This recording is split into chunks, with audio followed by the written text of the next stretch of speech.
for taking some time to speak with me too. I really appreciate it.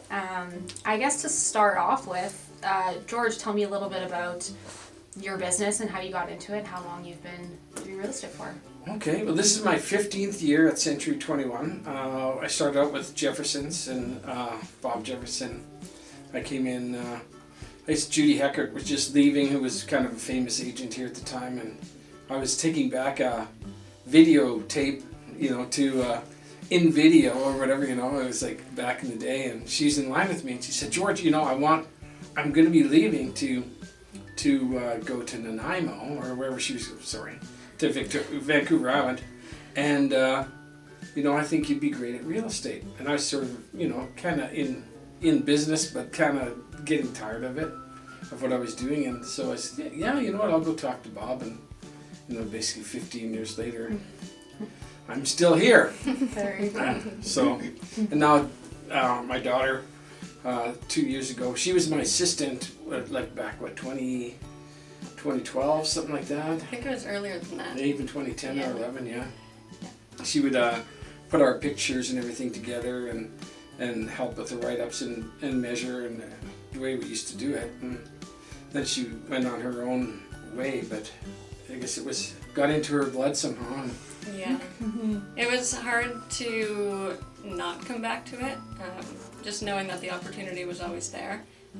But being a teenager and, getting your real estate license, he told me to get it when I was like 18 or 19, and I just thought, I'm not ready to sell houses right now.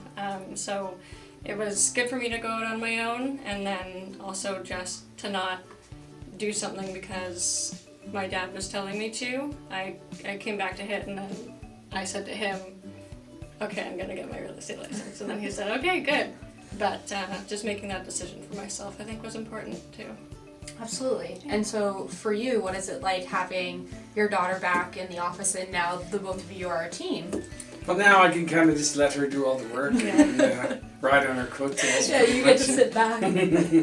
Well, no, it's great. It's a great partnership, and I think that, we were always compatible, even when she worked for me. I mean, it was kind of funny. I always say this, she didn't like to work, because she's a teenager. She wants to grow up. So, the hours, Fridays and Saturdays and all this. And then, so she got into the sport check world and managing retail. Yeah, which is she's getting the same hours, to be a manager. But I think that experience was fantastic as far as your exposure to systems in corporate culture, which, she's been able to implement some of those systems on us. So it's been beneficial to me for better structure, I think, in my business and a more keen approach with social media and things like that. Things that I thought I was good at, but it turned out I was not.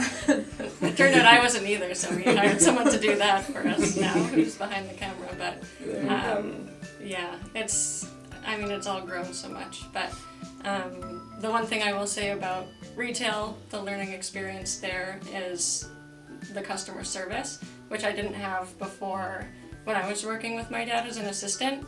I knew it was sales and I was doing more behind the scenes stuff, so I didn't get that person-to-person experience as much. He was kind of doing that, and I was taking photos and taking care of the files and everything.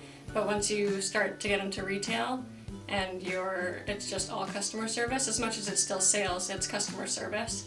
And that was something that was so important for me to learn to get into real estate, because as much as it's sales, it's customer service. Real estate is all customer service. Right, yeah. Mm-hmm. So it sounds like for the both of you, you both learned something from each other, and now you can bring it into your partnership together. Very much so, yeah. Excellent. Yes. And so now I guess, the reason why I'm here is you're sort of venturing into this new thing with YouTube and doing interviews on video, or tell me a little bit about that and how that came to be. Well, I think it's kind of a part of being part of the community. So we want to, especially in these times, sort of provide opportunities for businesses or people who want to get some exposure or just talk about things and create some content around, who are you and what do you do, and it's almost the same thing for we've done a few with a restaurant and with a security company to do to figure out how, you know, everyone's a piece of this community and how we work together, and it's funny, you always learn something from an interview too, like it's you know, whether it's about protecting yourself or in online or by, you know, a recipe or some kind of fact about people that you never really knew about before. So it's more like, I think it's we're outreach, but also it's learning on our side and just, you know, being part of the community. Mm-hmm. And everything has gone, because of the pandemic, so digital that it's like you might not hear about someone, you know, when you're staying at home every day, unless it's on your TV or it's on your computer or it's on your phone. You're not really getting exposure at your building, say your restaurant, from people driving around anymore. It's pretty much all online. So, I mean, we don't have 1 million followers or anything, but we always like to use our platform to showcase, you know, local businesses and people who we like to support, and people who support us as well. But like one of the ones we did with the Mighty Kiwi, like those girls are just killing it, and we thought like there was nothing better than to just showcase them and have a conversation with them and how they've been doing, and just talk a little bit about the girls who are behind the business. And yeah, you learn so much about it. Mm-hmm. So brave, you know, to be two young girls Yeah. just out there and expanding their business and things like that. So yeah, there's an entrepreneurial spirit and it's in people, and it's fantastic to meet those people and talk about what they're doing, and even normal people. Say in your case, like you're a reporter, fairly new in this area. How long Yes. have you been a reporter? Well, I actually just graduated from journalism school in April, so it's right at the beginning of the pandemic. So it was difficult, but I consider myself very lucky that I was able to find work right out of school, and here I am today. And what school is that? I went to Red River College in the Creative Communications program. Oh, good.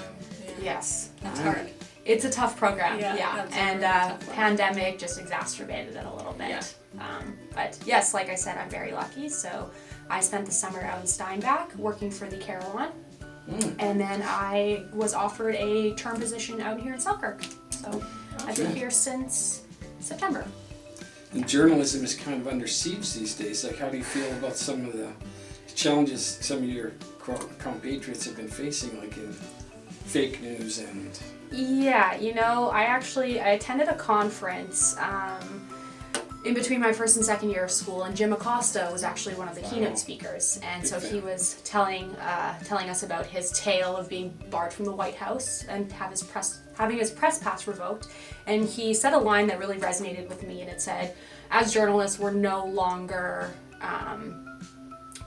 delivering the news, we are in charge of protecting the truth.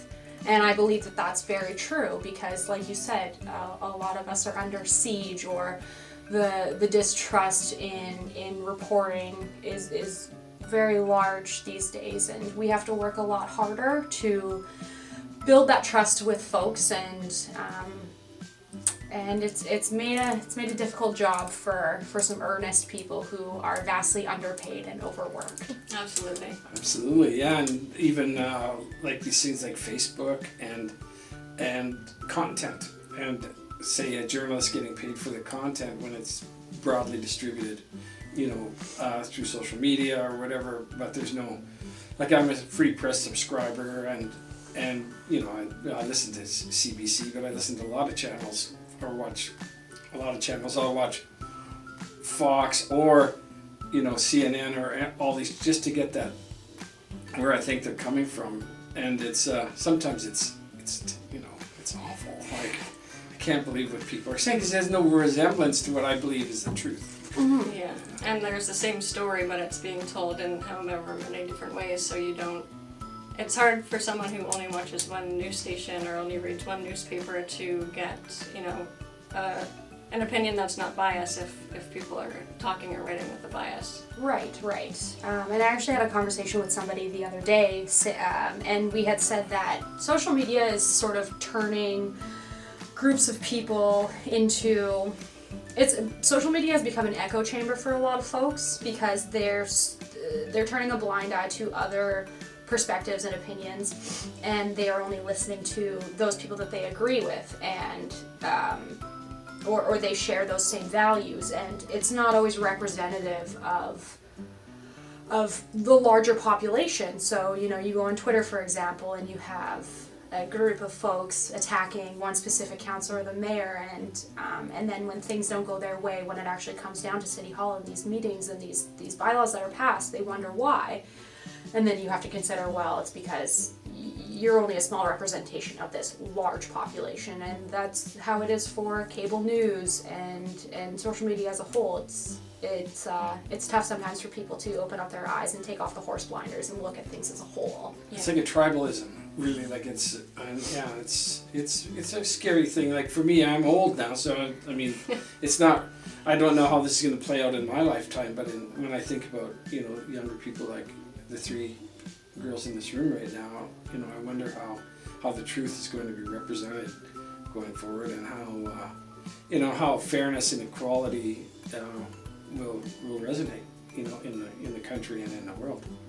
Because I see there's a lot of danger with fascism and you know, rising issues like this that are, you know, swept under the rug, whether it's in Brazil or the United States or the Philippines. There's some very you know, issues that are, you know, where maybe the rule of law isn't so much, it's more of a guideline for some countries now, I'd have to say. Yeah, for some countries in particular, more than others, sure.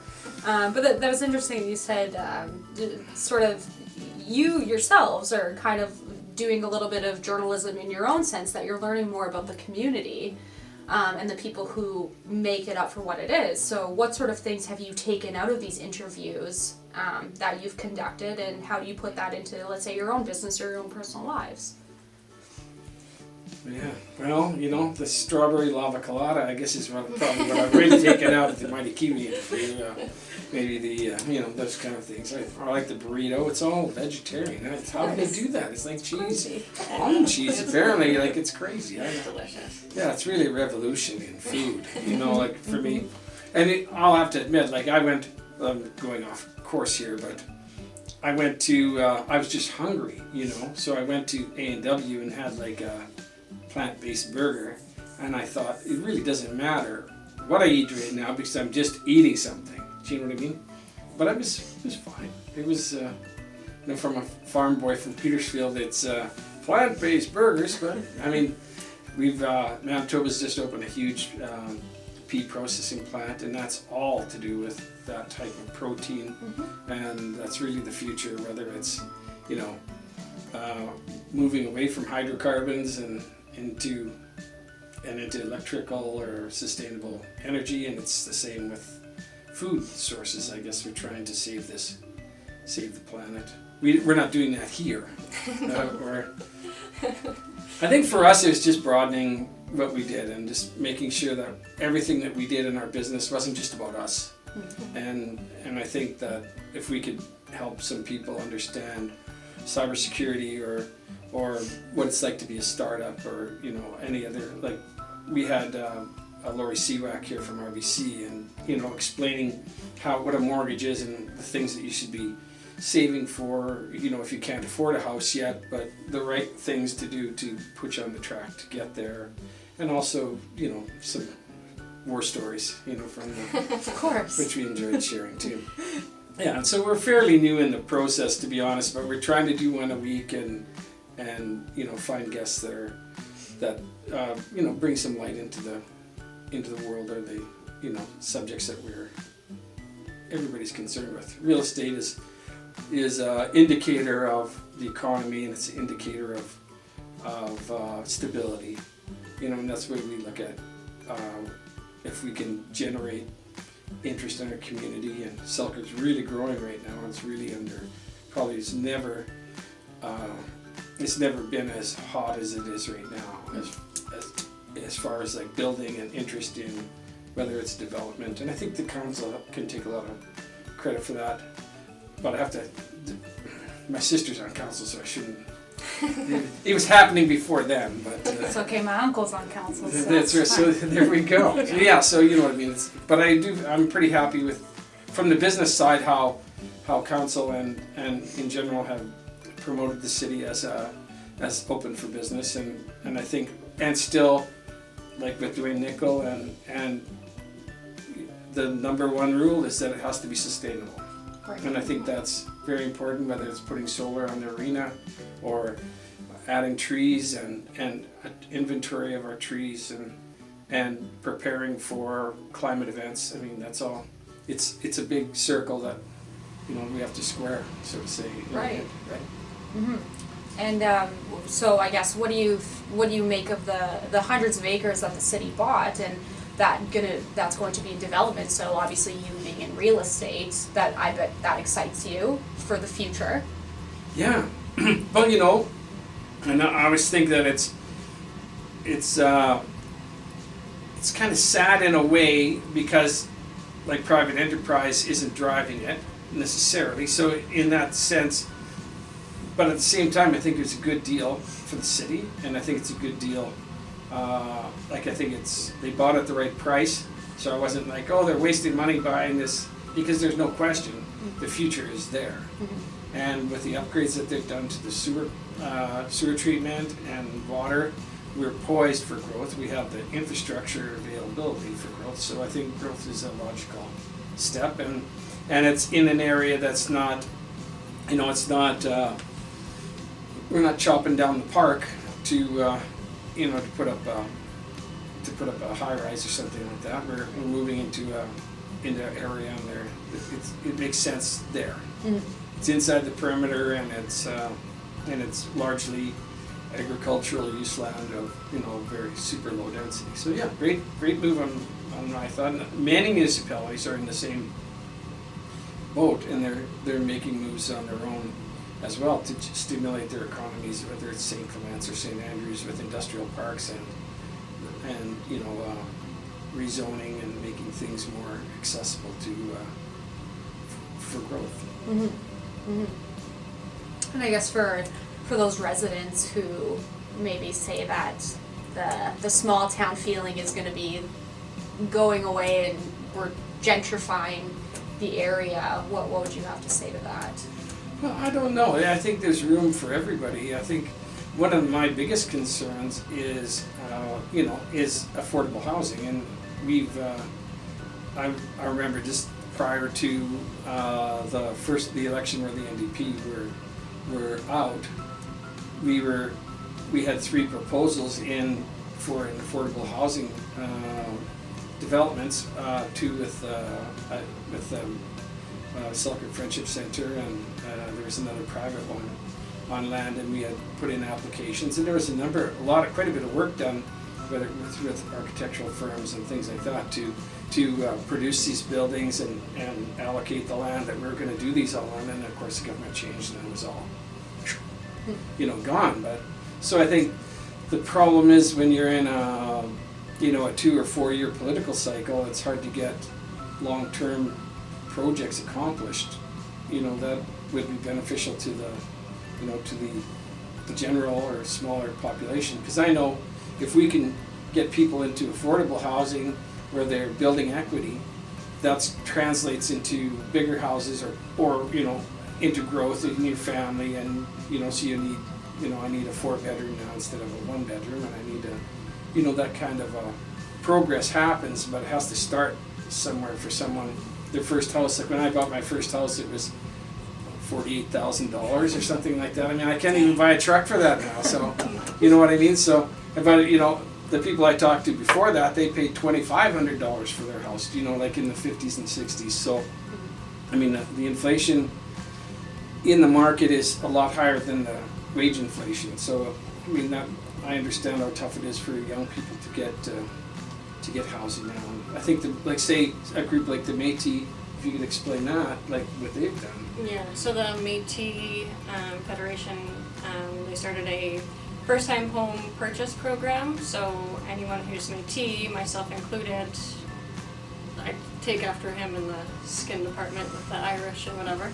But on my mom's side, I'm AT, so I got to use this program to buy my first house, which I don't know if it would have been possible if I didn't get this grant, but basically anyone who's Métis can apply as long as it's going to be their first home, and they'll give you up to 5% down for your down payment on a house, and also up to $2,500 of closing costs, which really makes a difference. So you can buy a house with 5% down now.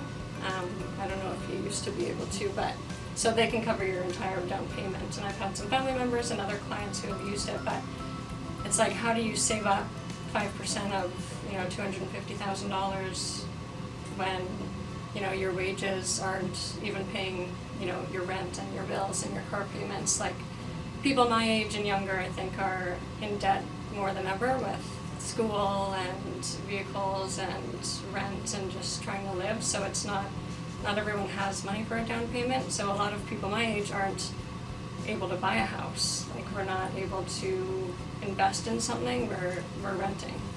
Right. Yeah, for years and years and years. Yeah. And I guess it's just amazing that there's programs like that available so that young people have that head start and they can do things like open up a business like the Mighty Kiwi, and so then the two of you have the opportunity to follow these businesses and see the successes that they have, that make the community what it is. Exactly. Mm-hmm. Yeah. That's great. And so how many episodes of this series have you produced, and how many do you plan on doing? Well, I just had how many weeks there. I think we're on 4 or 5. Yeah. Great. Yeah, so we keep, we're trying, and like we reach out, and sometimes people are available, sometimes they're not. Mm-hmm. I'm with the Heritage Committee, Selkirk Heritage Committee, and they're looking at doing similar type interviews, especially with,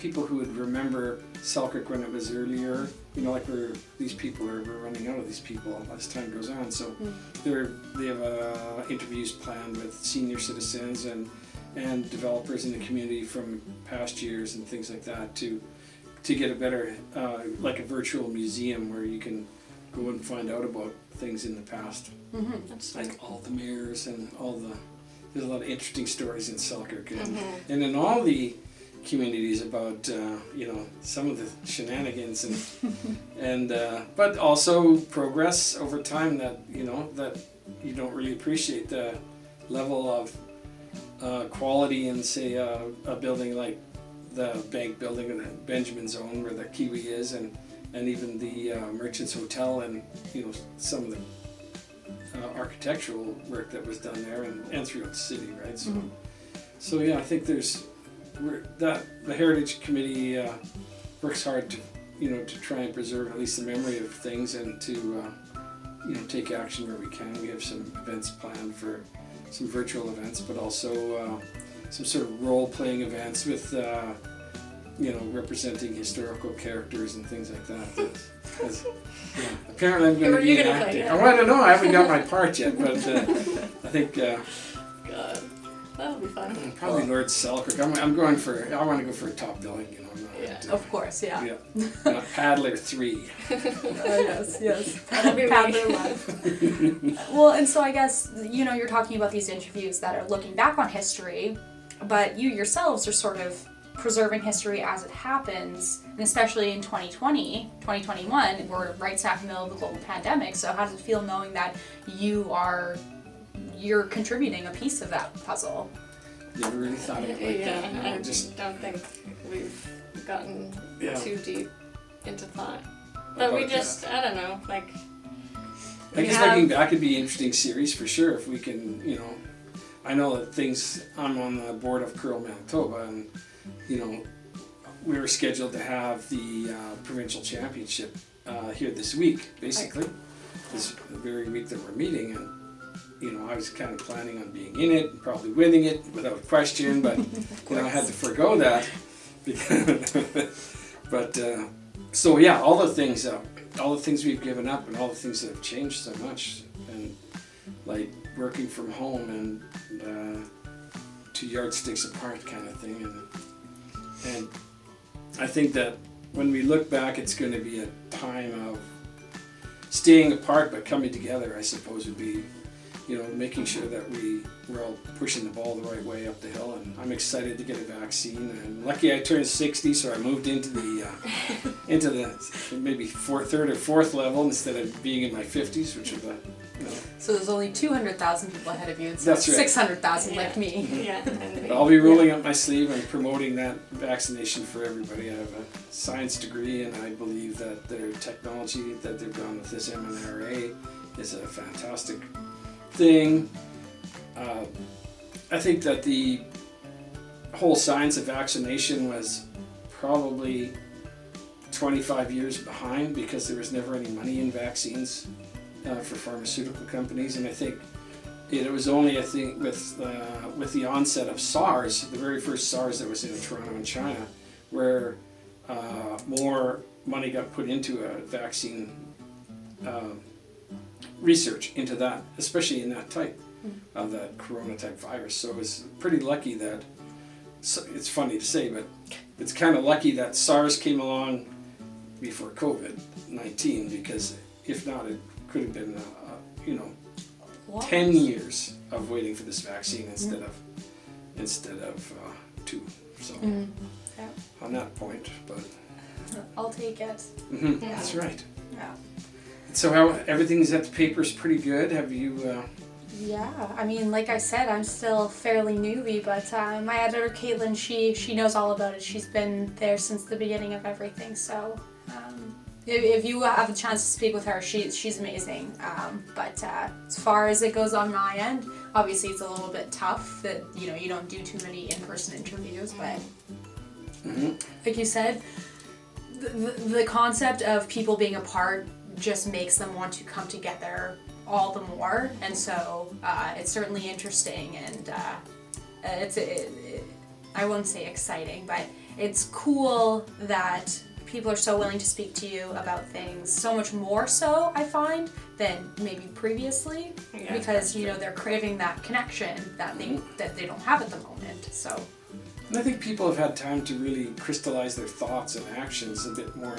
I think that's why we're seeing some of the boom in the real estate business, is because people kind of had a chance, whether it was 6 weeks that they were stuck with their kids that they don't want in their house anymore, or, they had a chance to really make plans and think about where they wanted to be in 5 years and what steps they could take. So I think, if anything, that break of the shutdown kind of gave everyone a chance to reassess where they were, whether for better or for worse, to really hopefully find a new way. And I think it's going to be a big change, right?